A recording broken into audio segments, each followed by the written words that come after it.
वयम राष्ट्र जागृयाम पुरोहितः, हामी राष्ट्रमा अग्रगामी भएर जागौं र सबभन्दा पहिले आधुनिक नेपालको एकीकरणका अभियन्ता श्री 5 बडा महाराजा धिराज पृथ्वीनारायण शाह प्रति हार्दिक श्रद्धा भक्ति अर्पण गर्दछु र आजको यस कार्यक्रमका आयोजक महानुभावहरू र यस कार्यक्रमका सहभागी सम्पूर्ण भद्र महिला तथा सज्जन वृन्दमा 279औं पृथ्वी जयन्ती तथा राष्ट्रिय एकता दिवसको शुभ उपलक्ष्यमा वयम राष्ट्रिय जागृयाम पुरोहित, हामी राष्ट्रमा अग्रगामी भई जागौं भन्ने शब्दावली सहित म नमन गर्दछु।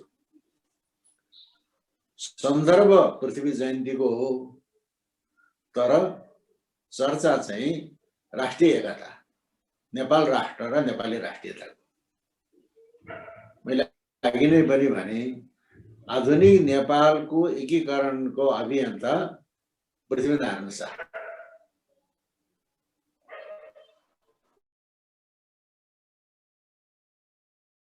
पृथ्वीनारायण शाह भन्दा अगाडि कछाड ऋसिङ, घिरिङ, तनहुँ, मकवानपुर, विजयपुर, चौतन्डीसम्मका विशाल राज्य आर्जेका थिए। तर मुकुन्द सेनकै जीवनकालमा उनका छोरा र भतिजाहरूले बाँडचुँड गरेर खाए। त्यत्रा प्रतापी राजा मुकुन्द सेन बैरागी गरी देवघाटा गएर मर्नु। त्यसपछि देश बङ्गाल भनेको अहिलेको टिस्टा भनेर परिभाषा गर्नुपर्छ। पश्चिममा गोर्खा पाल्पा भनेको छ, उत्तरमा 7 दिनको हिँड्ने बाटो, दक्षिणमा सुरन नदी भनेको गङ्गा सम्मले प्रभाव जमाएको छ। तर एचएमएलका छोराहरूको पालादेखि काठमाडौँ उपत्यका नै 3 टुक्रामा विभाजन भयो। सबभन्दा दुर्भाग्य त्यही हो काठमाडौँ उपत्यकाको, किनभने यो बागमती उपत्यका अथवा काठमाडौँ उपत्यका, नेपाल उपत्यका जे भए पनि अघि अति प्राचीन कालदेखि नै धार्मिक, सांस्कृतिक र राजनीतिक केन्द्रबिन्दु हो। जब यो नेपाल खाल्डो, नेपाल उपत्यका अथवा नेपाल मण्डल जेसुकै भनौँ, यसमा 3वटा चाहिँ राज्य खडा भएपछि यसको अवसान सुरु भयो। अनि पृथ्वीनारायण शाह धेरै पढेका मान्छे होइन, तर पृथ्वीनारायण शाहले के भन्छ भन्दाखेरि मैले राजा राम शाहले बाँधेको थिति पनि हेरेँ, जय थिति मल्लले बाँधेको थिति पनि हेरेँ, महेन्द्र मल्लले बाँधेको थिति पनि हेरेँ भनेको छ। अनि पूर्व साहित्य समीक्षा भन्छन् नि अनुसन्धान गर्दाखेरि त्यस्तो छैन। पहिलेको परम्परा कसले के गल्ती गरे, कहिले के राम्रो गरे, त्यो कुराको पनि उसले चाहिँ याकना राखेर समीक्षा गरेको रहेछ। र अब पृथ्वीनारायण शाहले नेपालको एकीकरण गर्न सक्नको पृष्ठभूमि के हो? अहिले हेर्दाखेरि अब द्रव्य शाहले गोर्खामा शाहवंशको राज्य स्थापना गरे, राम शाहले त्यसलाई व्यवस्थित बनाए, पृथ्वीनारायण शाहको पालामा नेपालको एकीकरण भयो। त्यो त अहिले आधुनिक कालको चाहिँ कुरा हो। त प्राचीन कालमा गोर्खाको इतिहास के हो? गोर्खाको इतिहास के हो? नेपालको राजनीतिमा र धर्म संस्कृतिमा गोर्खाको भूमिका के छ भन्दाखेरि अहिले अभिलेख पत्ता लगाउँदै जाँदाखेरि गोर्खाको गोरखनाथ गुफामा शिवदेव द्वितीयको एउटा चाहिँ नि अभिलेख पाइएको छ। त्यसमा वज्र भैरव भट्टारकको उल्लेख छ। अनि हनुमान भन्ज्याङमा पनि जयदेव द्वितीयको एउटा लिच्छवीकालीन अभिलेख छ। तिनीहरू भन्दा पनि गोर्खा दरबारको परिसरमा लिच्छवी कालका चाहिँ चैत्यहरू यत्रतत्र मिल्किरहेको रहेछ। ती चैत्यहरू अहिले चाहिँ गोर्खाको तल्लो दरबार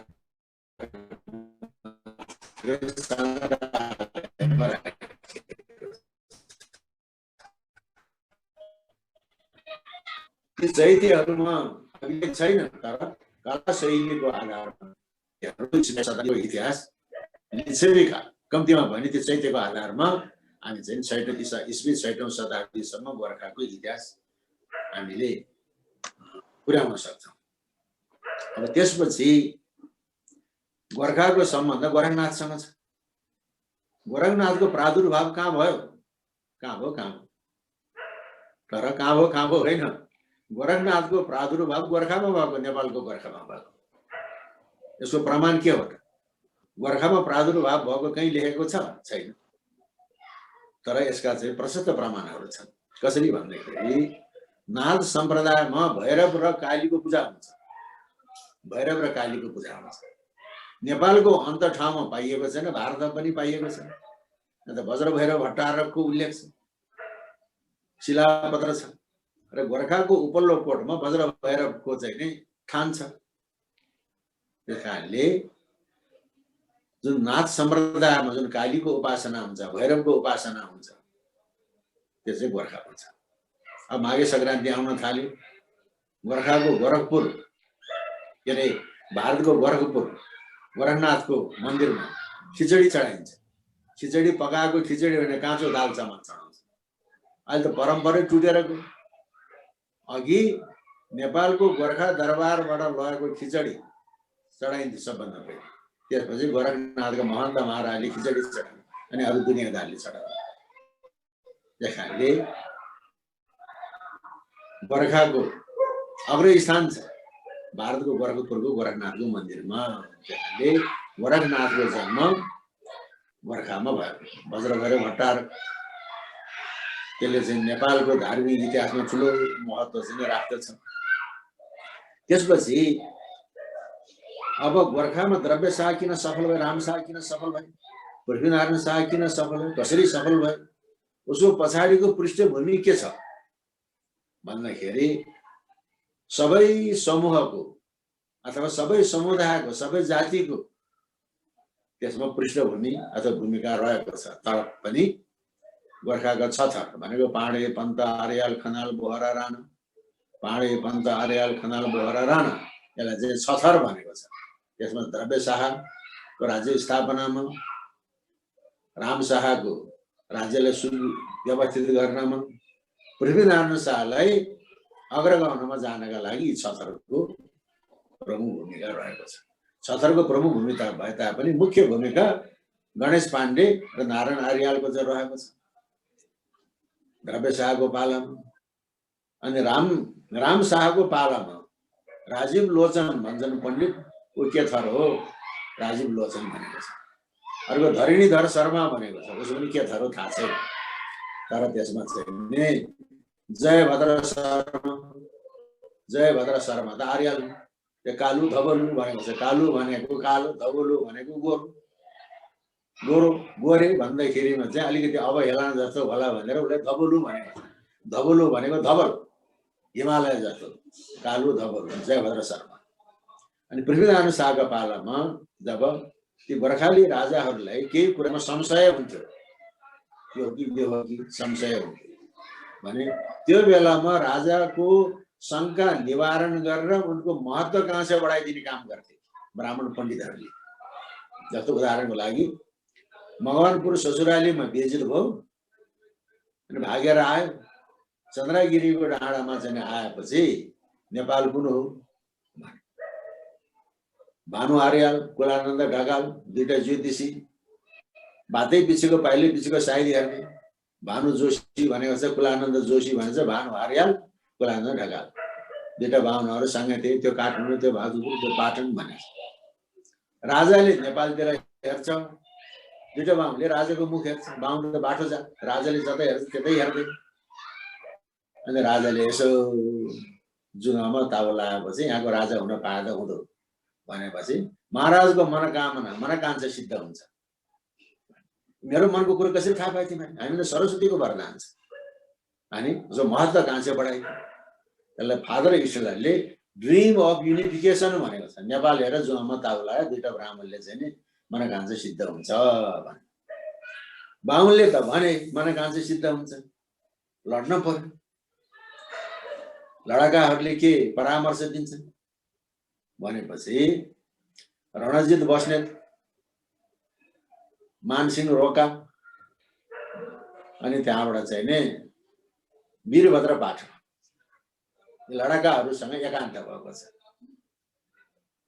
नेपाल पनि हेरी आए, मगवानपुरमा तकरार पर्यो, नेपालको चाहिँ राजा हुन मनसुबा छ, म जसरी अगाडि बढ्छु अर्काको छत्रभङ्ग गराउनले पछाडि मेरो छत्रभङ्ग गर्न अरू आएदेखि के होला भन्दाखेरि अनि तीन वीरले चाहिँ नि 2224 भनेको त महाराजको अति हौदा हो, हामी भएन हौसला दिए।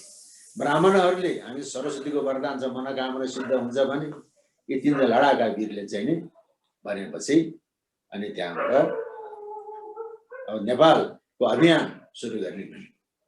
तर पैसा छैन, खर्च नपर्छ, काशी जानुपर्छ। यो गुहान कहाँबाट हो? पृथ्वीनारायण शाहको पालादेखि। अब काठमाडौँका मल्ल राजाहरू सन्धि गर्न पर्दाखेरि 50,000 रुपियाँ लेनदेन गर्ने। त्यसको व्यवहार चाहिँ ताम्रपत्र होइन, सुवर्ण पत्रमा चाहिँ लेखेर मूलचोकको दलानमा टाल्ने। पृथ्वीनारायण शाहलाई चाहिँ 12,000 रुपियाँको चाहिँ नि खर्च पुगेन। भाइ भारदारले भन्न नसकेको कुरो, पण्डितहरूले भन्न नसकेको कुरो, ठुलाबडाले भन्न नसकेको कुरो, काशी जाँदालाई खर्च चाहिँ फिटी परेको छ पृथ्वीनारायण शाह। एउटा दमैले विशानगर चाहिँ 12,000 गोर्खा चाहिँ 51 रुपियाँ उठायो भनेदेखि काशी जान पुग्छ महाराज भन्ने बिन्ती गरे। 1 रुपियाँ आफैले चढायो पहिले। कस्तो अर्थशास्त्री रहेछ त विशानगर चाहिँ। त्यसरी पृथ्वीनारायण शाह अनि अगाडि बढे। अनि अगाडि अभियानमा बढ्नलाई आफ्नो घर बन्नुपर्छ। पृथ्वीनारायण शाहका प्रतिद्वन्दी उनका मित्र जयप्रकाश मल्ल बडा महत्त्वाकांक्षी। शिर मरे पुच्छर नमर्ने, पुच्छर नमरे शिर नमर्ने भन्ने त्यस्ता खाले। तर ती कस्ता अभागी, आफ्नो घरका चाहिँ भारदारहरूलाई कज्याउन नसक्ने। भारदारहरूले चाहिँ कस्ता षड्यन्त्र गरे भने उसलाई चाहिँ पदच्युत गरेर दरबारबाट बाहिर निकालिदिए। उसको सानो बालक छोरालाई गद्दीमा राख्यो। उनका रानीलाई राजमाता बनाएर चाहिँ भारदारहरूले शासन चलाएको छ। श्रीमान त्यो श्रीमती कस्तो पृथ्वीनारायण शाहले अर्थनीति, सांस्कृतिक नीति, सामाजिक नीति, रणनीति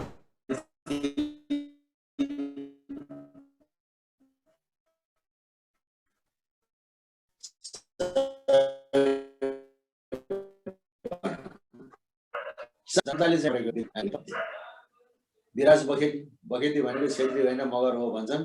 यसको बारेमा अनुसन्धान गर्न पर्छ। उसको प्रिय बात यसलाई काजी दिन पाए हुँदो। पृथ्वीनारायण शाहले हुर्काएको दादा सुरत सिंह राणा मगरले हुर्काएको उसको दादा हो।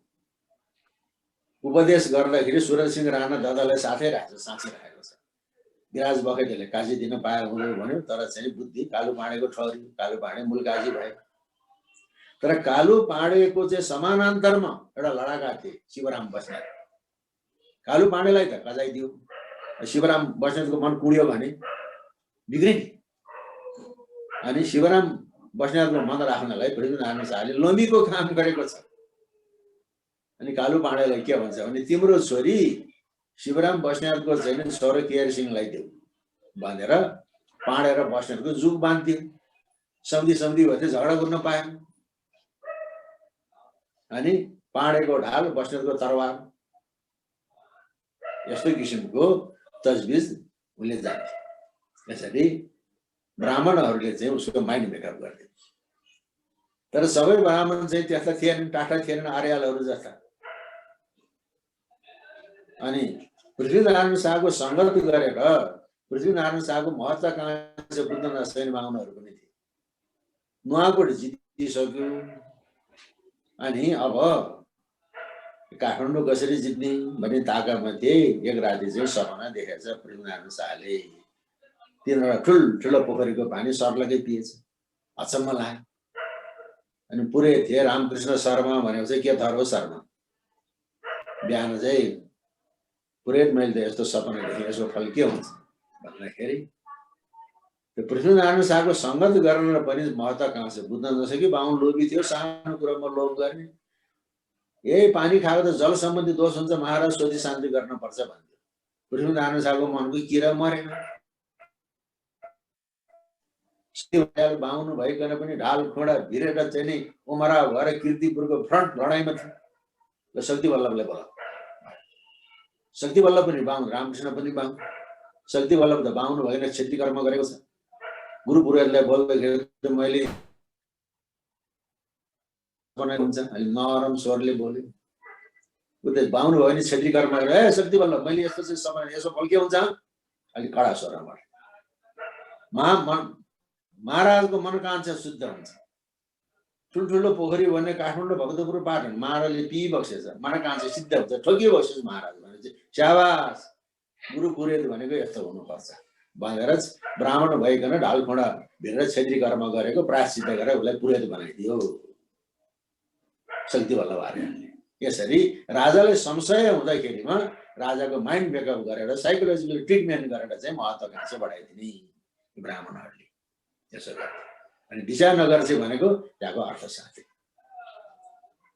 अनि उनका चाहिँ नि आफ्ना किचन क्याबिनेटहरू थिए मैले अघि नै भने कालु पाँडे मूलगाजी शिवराम बस्नेत सेनापति रामकृष्ण कौर सेनापति रणजित बस्नेत मानसिंह रोका वीरभद्र पाठक यी उनका वीरहरू थिए शक्ति बल्लभ आर्य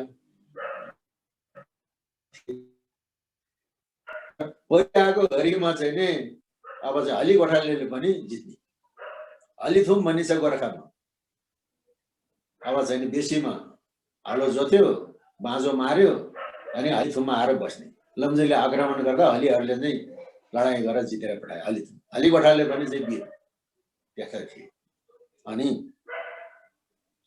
नुवाकोट जितिसक्यो पृथ्वीनारायण शाह ठुलो षड्यन्त्र गरे यहाँका चाहिँ काशीराम थापाका भाइ परशुराम थापा क्षेत्रीले किनभने जयप्रकाश मल्लले गोर्खालीसँग लड्नलाई क्षेत्री बाहुनसँग लड्नलाई क्षेत्रीले नै पठाएको काशीराम थापा भने पलाञ्चोकको उमरा पठाए लडाइँ हारेपछि लडाइँ हार्यो भन्न सकेन आफ्नो घरमा गएर बसेछ काशीराम थापा पछि जयप्रकाश मल्लले बोलायो गौरीघाटमा ल्याएर काट्दियो परशुराम अनि काशीराम थापाका भाइ परशुराम थापा यहाँ थिए उसले कस्तो प्लट बस्यो भने पृथ्वीनारायण शाहले यहाँ आक्रमण गर्न आऊ म सहयोग गर्छु भने जब पृथ्वीनारायण शाहले यहाँ आक्रमण गर्छ त्यतिखेर 22-24 उठाएर अनि चाहिँ गोर्खामा आक्रमण पृथ्वीनारायण शाहलाई बोलाएर जयप्रकाश मल्लले काबु गर्ने अनि 22-24 उठाएर गोर्खामा आक्रमण गरेर चाहिँ पृथ्वीनारायण शाहले बस्दा भने यहाँको हार्ता गर्दा आफै भने परशुराम थापाले यस्तो प्लट रचेको रहेछ अनि आफ्नो भाइलाई 22-24 उठाएर आक्रमण गर्न पठाएर कहाँ पुगेछ उसको इन्टेलिजेन्स सर कति तगडा कहाँ पुगेछ पोखराको हटियामा पुगेको छ नुवाकोट भारदारी स्वभाव हो त्यो परशुराम थापाको भाइलाई कहिले बैठाएर आउन सक्छ कसैले पनि मैले सक्छु पनि भने फलानाले सक्ला पनि सब अगवाग भयो भने हु इज हु भन्ने प्रोफाइल पृथ्वीनारायण शाहमा थियो किन झाँगल गुरुङले सक्छ यो काम भनेर आफ्नो कमरको पत्ता खाना दिएर पल्टन लिएर जाने भने एक्लो गएर चाहिँ आएर आउनु छ एक्लो झाँगल गुरुङ गएर परशुराम थापाको चाहिँ भाइलाई बैठाएर आयो मारेर आयो अनि पछाडि शुद्ध गरेर चाहिँ पृथ्वीनारायण शाह अगाडि बढ्यो त्यस्ता मान्छे पनि थिए वीरहरू पनि थिए इथनिक कम्बिनेसन पनि जाने थिए पृथ्वीनारायण शाहले इथनिक कम्बिनेसन मैले यहाँ अब पाडे पन्त आर्याल खनाल बोहराको कुरा गरेँ कुँवरको कुरा गरेँ बस्नेतको कुरा गरेँ त्यतिखेर निजामती जङ्गी भन्ने थिएन सबै लडाका निजामती पनि लड्ने जङ्गी पनि लड्ने हलीगोठा त लड्ने भनेपछि पुरै सिद्धियो सिन्धुलीगढीमा चाहिँ अंग्रेज चढ्यो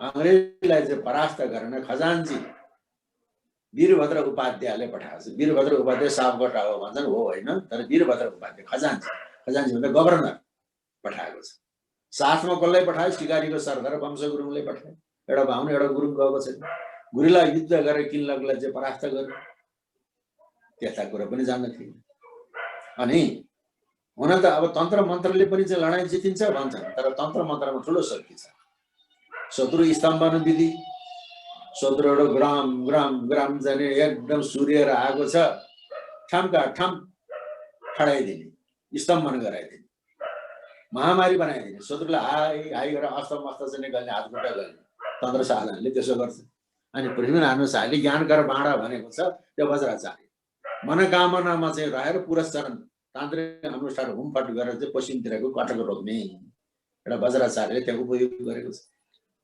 तान्त्रिक अनुष्ठान पनि गर्दो यता सरको काम पनि गर्दो त्यसरी नेवारलाई पनि हात लिएको छ नेवारहरू त अघि रामशाहका पालामा चाहिँ नि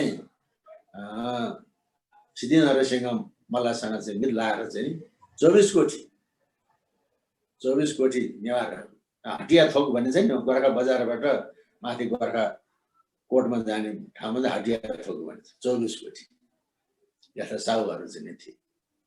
अनि कला कौशलको पनि विकास गरे यहाँबाट। सिद्धि नरसिंह मल्लले पाटनको मङ्गल बजारमा 21 गजुर भएको कृष्णको मन्दिर बनाउनु भन्दा पहिले रामशाहले वहाँ चाहिँ गोर्खाको पोखरी थोकमा मुरलीधर कृष्णको मूर्ति बनाएको छ। अनि यहाँका जोशी नेवारहरूलाई त्यसको चाहिँ जात्रा निकाल्ने पूजा गर्ने कृष्ण चौधरी गोर्खाको ठुलो आँगनमा छ। कृष्ण चौधरी त्यो जोशीहरूको घर गोर्खाको ठुलो आँगन कृष्ण चौधरी। यसरी चाहिँ नेवारहरूले आर्थिक समृद्धि पनि गरे।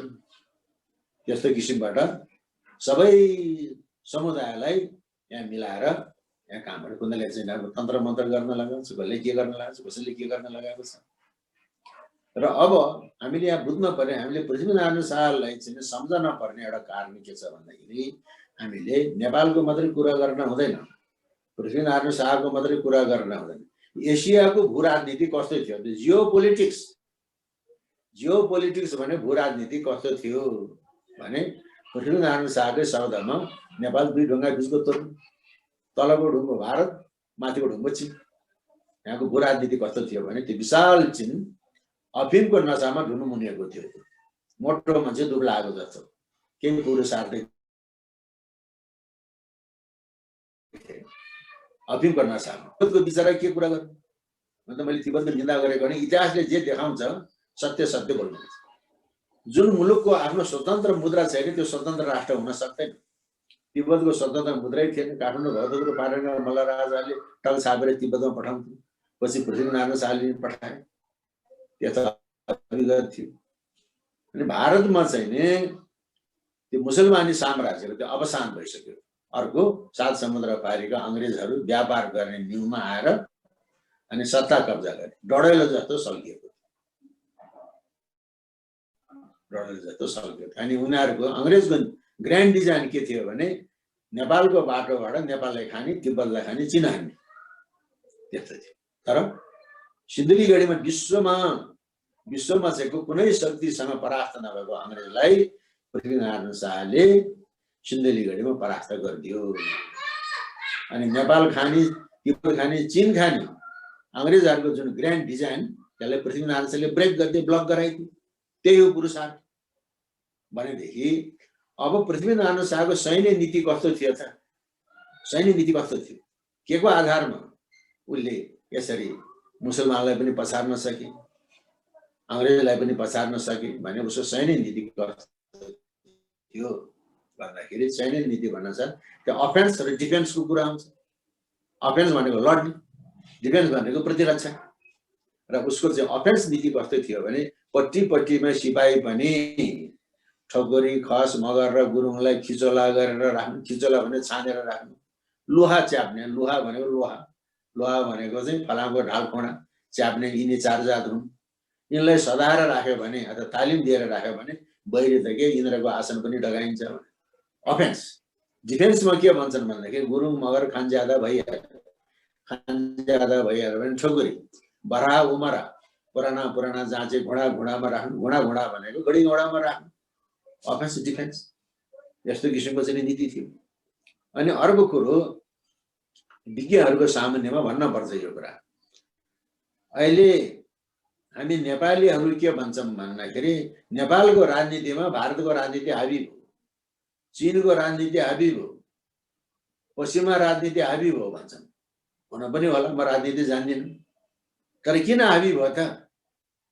किन हाबी भयो? र हामीले आफूमा पृथ्वीनारायण शाहको चरित्र विकास गर्न नसकेको हुनाले, पृथ्वीनारायण शाहका सन्तानले र नेपाली जनताले पृथ्वीनारायण शाहको चरित्र विकास गर्न नसकेको हुनाले नेपालको राजनीतिमा भारतको राजनीति, चीनको राजनीति, पश्चिमा राजनीतिको हाबी भयो। अहिलेको आधुनिक चीनको जुन विकास, जस्तो नेपालको चाहिँ आधुनिक नेपालको एकीकरणको अभियन्ता पृथ्वीनारायण शाह भए जस्तै अनि वर्तमान चीनको विकासको अभियन्ता को त माओ सेतुङ। माओ सेतुङको चाहिँ आधार के हो त? विकासको आधार सांस्कृतिक क्रान्ति र नौलो जनवादी अर्थनीति। र सांस्कृतिक क्रान्ति भनेको के हो भने आफ्नो अभियानमा आफ्नै परम्पराले बाधा पार्छ भने त्यो परम्परालाई नमान्ने, त्यही हो सांस्कृतिक क्रान्ति। तर माओ सेतुङले चीनमा सांस्कृतिक क्रान्ति गर्नुभन्दा 250 वर्ष अगाडि नेपालमा पृथ्वीनारायण शाहले सांस्कृतिक क्रान्ति गरेका थिए। कस्तो सांस्कृतिक क्रान्ति भनेदेखि लडाईँ लड्दाखेरि दुश्मनको विक पोइन्ट थाहा पाउनुपर्छ। विक पोइन्ट थाहा भएपछि त्यहाँ हान्ने, त्यहाँ अटैक गर्ने। र गोर्खाली बाहुन छेत्रीको चलन के भन्दाखेरि भात पकाउँदा भात खाँदाखेरि महिलाहरूले पनि चौलो नलाउने, छातीसम्म चाहिँ धोती टन्काएर चाहिँ धोती मात्रै लाउने, भात पकाउने। पुरुषहरू पनि धोती लुगा काटेर भनेको लुगा फुकाएर, पुरानो भाषामा लुगा काटेर, अहिले लुगा फुकालेर धोती मात्रै लाएर भात खाने। एक ठाउँमा चाहिँ गोर्खाली फौजले भात पकाएर खान थालेर चाहिँ कति दिनको भोक, कति दिनको निद्रा थियो। अनि गोर्खाली बाहुन छेत्रीहरू भात खाँदाखेरि ढाल खुँडा फुकाएर उहाँ राख्छ, लुगा काटेर चाहिँ नाङ्गै भएर भात खान्छ भन्ने यहाँका नेवार फौजले थाहा पाए। त्यही बेला अटैक गर्यो। भातको कसौडी कता गयो, ढाल खुँडा कता गयो, भागा भागको धोती स्याहारेर बर्बाद हो। पृथ्वीनारायण शाहले आपद धर्म सेनामा जागिर खाएका बाहुन छेत्रीले लुगा नकाडिकन भात खायो भने जात जाँदैन, ठुलो सांस्कृतिक क्रान्ति हो नि। पत्रको जात छ अहिले पनि नेपालमा। त उहिले त जात पनि थियो, भात पनि थियो। अहिले कसैको घरमा होला जात भात, कुनै ठाउँमा होला जात भात, तर नेपालमा अहिले जात छ तर भात छैन। त्यतिखेर त पत्रको चाहिँ जात थियो, भात पनि थियो। त्यत्रो चाहिँ जडसूत्रवादी समाजमा अब सेनामा जागिर खाएका बाहुन छेत्रीले लुगा नकाडिकन भात खायो भने जात जाँदैन, ठुलो सांस्कृतिक क्रान्ति भयो कि भएन? अनि सेनामा जागिर खाएका बाहुन छेत्री र गुरुङ मगरले सँगै बसेर खाजा खायो भने जात जाँदैन। खाजा भनेको मकै भटमास, उसिनेको आलु पिँडालु, झोल नगरिकन तारेको भने फ्राई गरेको तरकारी, अनदीको चामलको लट्टे, दुधमा पकाएको खिर, यो खाजा खाए जात जाँदैन भनेपछि सेनाको बीचमा सद्भाव बढ्यो कि बढेन? यसरी युगानुकूल सेनालाई स्मार्ट बनाउनु सांस्कृतिक क्रान्ति। रणजित मल्ल मितुवा, जयप्रकाश मल्ल मित्र हत्या गर्नु पर्यो। 8 टिकाका राजाहरू त सबै आफ्नो गोत्रीय, गोत्र हत्या गर्नु पर्यो, गोत्र हत्या गर्न पर्यो, मित्र हत्या गर्न पर्यो। बनारसमा गएर चाहिँ भारद्वाज गोत्र त्यागेर काश्यप गोत्र ल्याए, मित्र हत्या पनि गरेको छ, गोत्र हत्या पनि गरेको छ। अनि उनी चाहिने कुरामा फेरि मर्यादाको पनि पालना गर्थे। म राजा हुँ भन्ने अभिमान थिएन, मर्यादाको पालन गर्ने। जस्तो धादिङको सल्यानकोटकी माईमा गए पृथ्वीनारायण शाह, अनि भित्र जान हुन्छ कि हुँदैन? मन्दिरभित्र। अनि मगर पुजारीले भित्र त टहल्लो पुजारी मात्रै महाराज के रे भनेर सरासरी भित्र गएन। ढोकासम्म त जानुहुन्छ होला नि, ढोकासम्म त जानुहुन्छ, मर्यादाको पालन गरेका छ। र आफू हिन्दू धर्मावलम्बी आर्य संस्कृतिका अनुयायी तागाधारी ठगुरी भइकन रागको मासु खाने, जाँड खाने बौद्ध बाँडेको शरीरलाई कुमारीको रूपमा थापना गरेको छ। पृथ्वीनारायण शाहले त्यो स्वाभिमानलाई छोडेर रागको मासु खाने, जाँड खाने बौद्ध बाँडेको शरीरले कुमारी भन्दै गुब्लुक चाहिँ गोडामा ढोक गरेको छ। कुमारीले 5 औँलाले टिका लगाइदियो। जयप्रकाश मल्ल भाग्यो, आफ्नो कुमारीले चाहिँ नि 5 औँलाले टिका लगाइदियो। त्यतिखेरको चलन कुमारीले जसलाई टिका लगाइदिए त्यो राजा हुने। सांस्कृतिक रूपले पनि उसले जितेको छ। त्यस्ता सांस्कृतिक क्रान्ति गरे उसले। माओ सेतुङले भन्दा 250 वर्ष अगाडि। अब माओ सेतुङको नौलो जनवादी अर्थनीति भनेको आफ्नो मुलुकमा विदेशी उद्योगपतिहरूलाई आएर उद्योग स्थापना गर्न नदिने, व्यापार गर्न नदिने, आफ्नो मुलुकको धन बाहिर लगानी नगर्ने, आफ्नै मुलुकमा लगानी गर्ने, उत्पादन बढाउने, आफ्नो उत्पादन बाह्य बजारमा चाहिँ बेच्ने अनि आय आर्जन गर्ने। माओ सेतुङको चाहिँ नि नौलो जनवादी अर्थनीति त्यही। त पृथ्वीनारायण शाहले के भने देशी महाजनहरूलाई गढ पर्सा भन्दा माथि आउन नदिने। गढ पर्सा भनेको त अहिले त पर्सा वीरगञ्ज भन्दा माथि आउन नदिने। देशी भनेको विदेशी, कपडा लगाउन मना गर्नु, आफ्नो देशको लागि चाहिँ नमुना देखाएर चाहिँ सदाउनु, कपडा बुन्नु, चर्खा काट्नु तान बुन्नु, खानी भएको ठाउँमा गाउँ छ भने गाउँलाई अन्त सारेर खानी सञ्चालन गर्नु, आफ्नै देशको जिनिस बुटी बाढी निकासी गर्नु, नगद खैचन, त्यही होइन नौलो जनवादी अर्थनीति भने।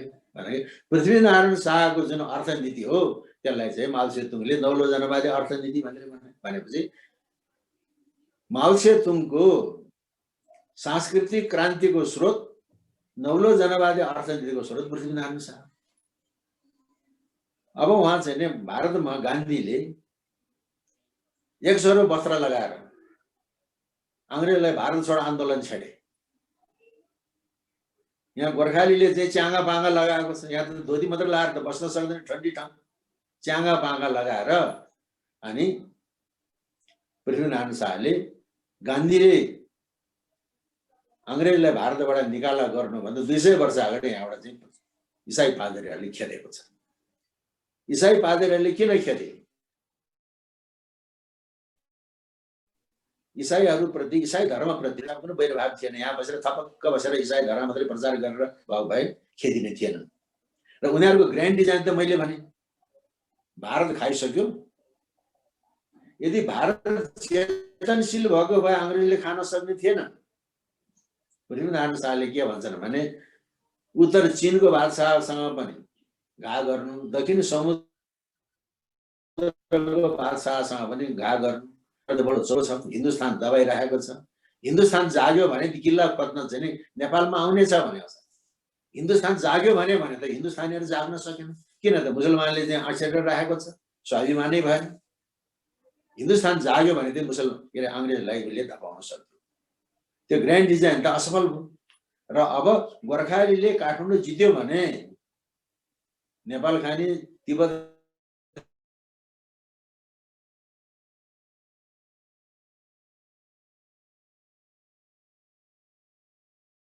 खाने, चीन खाने ग्रान्ड डिजाइन चाहिँ असफल हुन्छ। के भनेर इसाईलाई खेले भने यी 7 समुद्रबाट आएका फिरङ्गीहरू धर्म कर्म गर्ने साधु सन्त भनेका त जासुस गर्ने पो रहेछन् भने खेलेको। र पृथ्वीनारायण शाहले इसाईहरूलाई खेलेको 250 वर्षपछि गान्धीले अंग्रेजलाई भारत छोड आन्दोलन। अहिले हामी महात्मा गान्धीको कुरा गर्छौँ, गान्धीवादको कुरा गर्छौँ, माओ सेतुङको कुरा गर्छौँ, माओवादको कुरा गर्छौँ।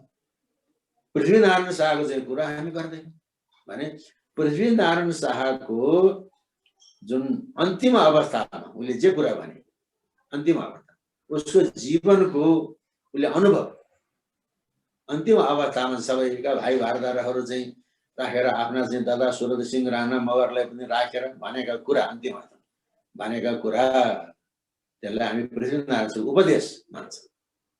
त्यो पृथ्वीनारायण शाहको उपदेश केही जातीय कुराहरू छन्। जस्तो अब ठकुरी खस मगर गुरुङको कुरा आयो, गुरुङ मगरको कुरा आयो। त्यो बाहेक जातीय कुरा बाहेक अरू कुराहरू नेपालमा जुनसुकै व्यवस्था होस्, राजनीतिक व्यवस्था भनेको देशको अवस्था अनुसार हुन्छ। जुनसुकै व्यवस्था होस्, नेपालको राज्य सञ्चालनको लागि एउटा चाहिँ सैद्धान्तिक निर्देशिक सिद्धान्तको काम गर्छ पृथ्वीनारायण शाहको उपदेशले। त्यसकारणले अब यो वाद फलानाको यो वाद भन्छन् राजनीति शास्त्रको, फलानाको थ्योरी, पोलिटिकल साइन्स, इकोनोमिक्समा, सोसियोलोजीमा, एन्थ्रोपोलोजीमा फलानाको थ्योरी भन्छन्। पृथ्वीनारायण शाहको थ्योरीको कुरा गर्दैन हामी। पृथ्वीनारायण शाहको त बातै पछि एउटा थ्योरी छ, बातै पछिको पिएचडी हुन्छ, पिएचडीको थिम हुन्छ, स्टेटमेन्ट अफ प्रब्लम हुन्छ। त्यो पृथ्वीनारायण शाहको कुरो नसुनी, पृथ्वीनारायण शाहको टाउको भर्ने, अनि भारतको राजनीति हावी हो, चीनको राजनीति हावी हो, पश्चिमा विरातीको भन्ने हुन्छ। त्यही कारणले जनतालाई भनेको छ, गोर्खा राज्य भनेको छैन, ठकुरी राज्य भनेको छैन, यो मेरो सानो दुःखले आर्याको मुलुक होइन, सबैको फुलबारी हो भनेको छ। सबैले चेतना भयो भनेदेखि यहाँको चाहिँ नि यो चाहिँ 4 वर्ण 36 जातको फुलबारी हो भनेको छ। जनताले सुम्पिएको छैन त आर्यबाट यो गोर्खा राज्य हो भनेको छ। त्यही म त मगरनाथको राजा मै हुँ भनेको छ, उसले मगरको राजा भनेको छ। त्यही कारणले 4 वर्ण 36 जातको साझा फुलबारी भने मैले अर्जे ल भाइ जनताको हातमा दिए। अब त्यो जनताको हातमा सुम्पिएको नेपालको राष्ट्र राष्ट्रियता नेपालको अस्मिता जगाउने दायित्व यो राज्य थामी खानन् भनेको चाहिँ उनका सन्तानले मात्रै थाम्ने होइन। यो राज्य थामी खानन् भनेको हाम्रो पनि त्यसमा दायित्व छ। मैले अघि नै भने र पृथ्वीनारायणका सन्तानले र हामी जनताले पनि आफूमा पृथ्वीनारायण शाहको चरित्र विकास गर्न नसकेको हुनाले अब यो चाहिँ नेपाल अहिले राजनीति विदेशी राजनीति चल्किएको आँखडा भएको छ। तर अब हामी यस्तो नहौँ भने भयौँ राष्ट्रिय जागृति आमा पुरोहित। अब हामी राष्ट्रको लागि अग्रगामी भएर चाहिँ अगाडिपट्टि चाहिँ बढौँ र अन्तिममा चाहिँ नि मैले अघि नै भने यो पृथ्वीनारायण शाहको चाहिँ अभियानमा नीति बनाउने नीति निर्माता यसमा असीवृत्ति मसीवृत्ति भन्ने कुरा पनि बुझ्नुपर्छ। यहाँ असीवृत्ति भनेको खुडा हान्ने जातका खसहरू, मसीवृत्ति भनेको श्रेष्ठ शास्त्र र श्रेष्ठता जानेका बाहुनहरू, असीवृत्ति मसीवृत्ति। पछि मगर र गुरुङलाई पनि क्षेत्री ठकुरी सरा खुडा हान्ने जातमा उकालिदिए अनि अगाडि बढेको छ। अनि नेवारको धन, मधेसको अन्न, भोटको नुन, अन्नको प्राण नुनको तरण भन्छ। घिउ र भात खाएको छ नुन खाएन भने त्यसको तरणै हुँदैन। भोटको नुन, बाहुनको रणनीति, नेतृत्व ठकुरी क्षेत्रीको, सहभागिता गुरुङ मगरको, काठमाडौँको चाहिँ कला कौशल, नेवारको धन, मधेसको अन्न, भोटको नुन र राई लिम्बूको पनि सहभागिता। अब अहिले चाहिँ नि ब्रिटिस लाइब्रेरीमा हेर्ने हो भने पृथ्वीनारायण शाहका फौजले राई लिम्बूका चाहिँ केटाकेटीलाई ढिकीको खाल्टोमा टाउको राखेर माथिबाट ढिकीको चाहिँ मुसलले थिचेर बराबर हत्या गरे भने लिम्बू भाषामा लेखिएको थुप्रै कागजपत्र ब्रिटिस लाइब्रेरीमा छ। तर फर्जी हो, अङ्ग्रेजले लेखाएको फर्जी। त पृथ्वीनारायण शाहले आक्रमण गरे, खमुवान लिम्बूमा भाग्य छ लडाइँ भएको मान्छे। त्यतिखेर भागेका राईहरू अहिले भारतको बिहारको सहरसातिर छन्, अहिले पनि छन् राईहरू, कोही सिक्किमतिर भागे। र पृथ्वीनारायण शाहले खमुवान लिम्बुवान जित्नुभन्दा पहिले त्यहाँ चाहिँ मुकुन्द सेनले जितिसकेका थिए। हिन्दूपतिको देश भन्थे। त्यतिखेरको चाहिँ स्थिति के थियो भने राजा सेन मन्त्री राई लिम्बू हुने चाहिँ थियो। र त्यसपछि पृथ्वीनारायण शाहले के भने भन्दाखेरिमा अब तिमीहरूको जहाँ भए पनि तिमीहरू आफ्नो देशमा फर्क, तिमीहरूको अघिदेखिको जग्गा जमिनको हक अधिकारको भोग गर, आफ्नो प्राचीन रीतिथिति थामेर बस, तिमीहरूको जीव धनको मैले रक्षा गर्नेछु। यदि मैले तिमीहरूको जीव धनको रक्षा गर्न सकिनँ भने मैले सेवा गरी आएको देवी देवताले मेरो राज्यको नाश गरोस् भने धर्म भागेको छ। यसरी धर्म भागेको चाहिँ राजाले केटाकेटीलाई ढियो खाल्टा राखेर चाहिँ मुसलले थिचेर मार्छ। अनि जनकपुर जित्यो। त्यहाँका चाहिँ महन्त सुमरन दासलाई चाहिँ मैथिली भाषामा थमुती पत्र लेखिदिएको छ। विजयपुर जित्यो। त्यहाँका सेना अभिमान सिंह बस्नेतले चाहिँ नि लोकनाथ पण्डितलाई दन्तकालीको पुजारी थमोती गरेर चाहिँ मैथिली भाषामा थमोती पत्र लेखिदिएको छ। उसले धर्म कर्म पनि गर्थे, जहाँ जहाँ चाहिँ जान्थे त्यहाँको चाहिँ थिति बसाउँथे। अनि सैनिक कारबाही त निमित्त मात्रै थियो। जोगीहरू बाहुनहरू अघि अघि गएर चाहिँ वातावरण बनाउने नेटवर्क। अनि सेनाले चाहिँ मुलुक साध्ने, अनि बाहुन पछि पछि गएर चाहिँ नि अब बैदार खरिदार भएर चाहिँ स्याह श्रेष्ठ मिलाउने। अब पूर्वको स्याह श्रेष्ठ कसले मिलायो? गोर्खाली आर्याल, उदयानन्द आर्यालले मिलाएको सबै। किनभने पश्चिममा चाहिँ त्यो श्रेष्ठ मिलाउन सकेन, नेपाल अङ्ग्रेजको युद्धको न्यू त्यही भयो। पूर्वमा चाहिँ उदयानन्द आर्यालले श्रेष्ठ मिलाए। र यी गोर्खालीहरू लड्ने मात्रै होइन, उदयानन्द आर्याल त पृथ्वीन्द्रोदय महाकाव्य लेखेको छ, छापिएको छ अहिले प्रज्ञा पण्डितले छपाए। पण्डित ज्ञानमणि नेपालले त्यो चाहिँ पृथ्वीन्द्रोदय महाकाव्य भनेको कसैलाई थाहा छैन। परराष्ट्र मन्त्रालयको जैसी कोठामा एउटा कुनामा थन्काएर राखेको छ धुलो। ज्ञानमणि नेपालले चाहिँ के रहेछ भने टक्ट्याएर राखेको त संस्कृत भाषामा उदयानन्द आर्यालले लेखेको पृथ्वीन्द्रोदय महाकाव्य। त्यस्तो अहिले उपकार गर्नुभयो। शक्ति वल्लभ आर्यले त्रिरत्न सन्दर्भ के अरे जयरत्नाकर नाटक लेखेको संस्कृत। ललित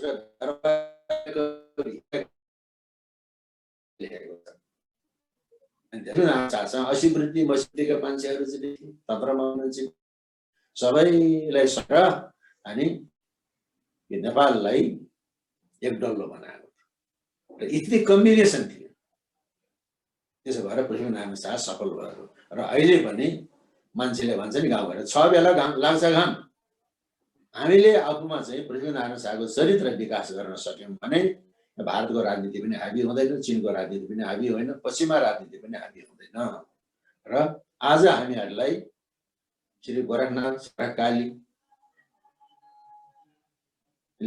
पृथ्वीनारायण शाहले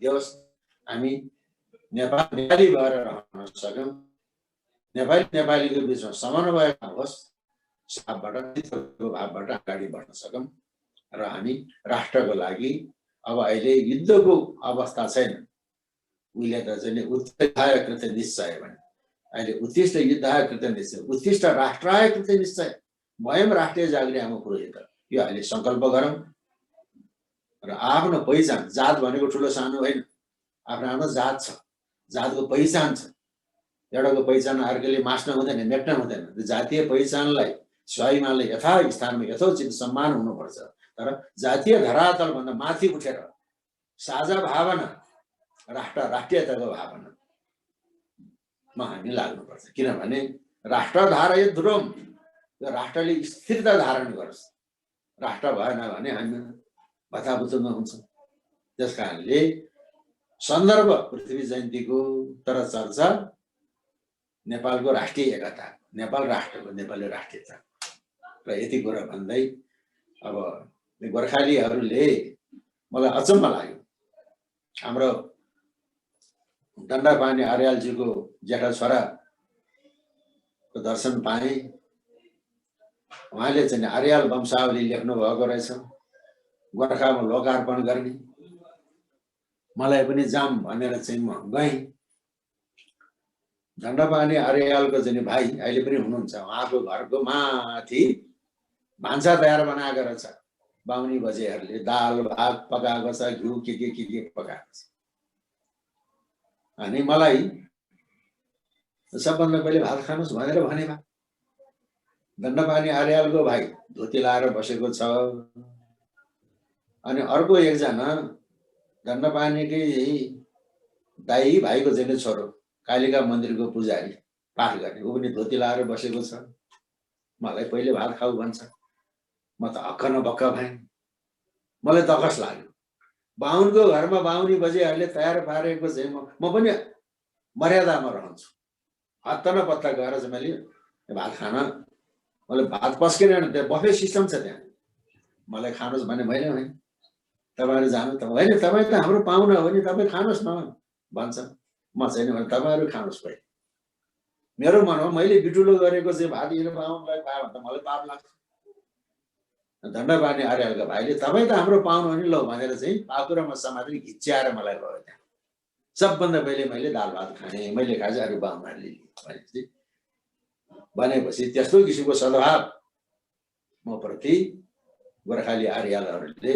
सद्भाव प्रकट गरेको छ त्यहाँले म बेला बेलामा गोर्खा जान्छु गोर्खा सम्बन्धी कुराहरू पनि भन्छु र आज पनि त्यो चाहिँ नि हाम्रो सम्बन्धलाई रिन्यू रिचार्ज गर्ने मौका पाएँ हाम्रो पन्तजी मार्फत अर्को एकजना थापा भाइ मार्फत चाहिँ आजको लागि गोर्खामा निम्तो आएको थियो आज म यहाँ नेपाली सेनामा प्रवचन गर्न पर्ने अघि 5 बजे चाहिँ युकेमा पनि मैले कार्यक्रममा भाग लिन पर्यो र आज यही कार्यक्रम भएर गोर्खा आउन सकिन र आज चाहिँ गोर्खाली भाइ बन्धुहरूसँग हाम्रो परिचयको रिन्यू रिचार्ज भयो म धन्य भएँ कृतार्थ भएँ म प्रति यहाँहरूको सद्भाव सधैँ रहिरहोस् र गोर्खावासीहरूको प्रतिको मेरो सद्भाव पनि त्यो सद्भावबाट म दग्न नपरोस् परस्परम भाव त्यसको भावना राख्दै फेरि हामी एकताको सूत्रमा